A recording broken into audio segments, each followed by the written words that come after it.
Hello friends, तर good morning. मी सीमा माझ्या travel with family ब्लॉगमध्ये तुमचं स्वागत करते. आणि आम्ही जातो आहे बहिरम यात्रेसाठी, जी आहे अमरावती येथील पळतवाडाला.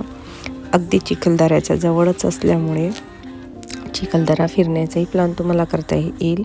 परंतु हा आमचा 2 डेजचा प्लॅन होता. पहिल्या दिवशी आम्ही शेगावला थांबलो आणि दुसऱ्या दिवशी आम्ही सकाळीच 8ला बहिरमला यायला निघालो. तर 1 वाजेपर्यंत आम्ही बहिरमला पोचलो. बहिरम म्हणजेच भैरवनाथ मंदिर. तर इथे होता हा प्रसाद. थोडं रस्ता हार्ड होता चढायला, पायऱ्या वगैरे चढूनही मंदिरापर्यंत पोहोचता येतं. खूप मोठी अशी यात्रा आहे आणि इथे आहे आपले भैरवनाथ म्हणजेच बहिरम बाबा. इथे लोण्याचा सुद्धा प्रसाद चढवला जातो. त्यानंतर इथे आरत्या वगैरे पण दिल्या जातात. छोटंसं गणपती बाबांचं मंदिर आहे. त्यानंतर हा आजूबाजूचा भव्य असा परिसर. इथे आल्यानंतर आम्ही बघितल्या मटण हंडी, चिकन हंडी इथे शिजवल्या जातात.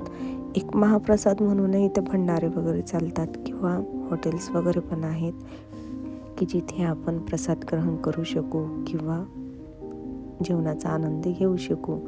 तर खूप छान अशा पहिल्यांदा मी हंड्या पाहिल्या, असे स्टॉल बघितले लावलेले, ज्यामुळे आम्हाला खूप आनंद वाटला की काहीतरी वेगळं बघायला मिळालं. आणि खरंच इथे येण्याचा आनंदही वेगळाच होता.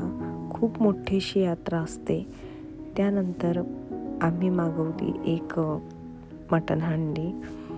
चला तर मग आपण घेऊया इथे आता मटणाचा थोडा आस्वाद आणि त्यानंतर करूया खरेदी. तर आमची झाली इथे छान भांड्यांची खरेदी.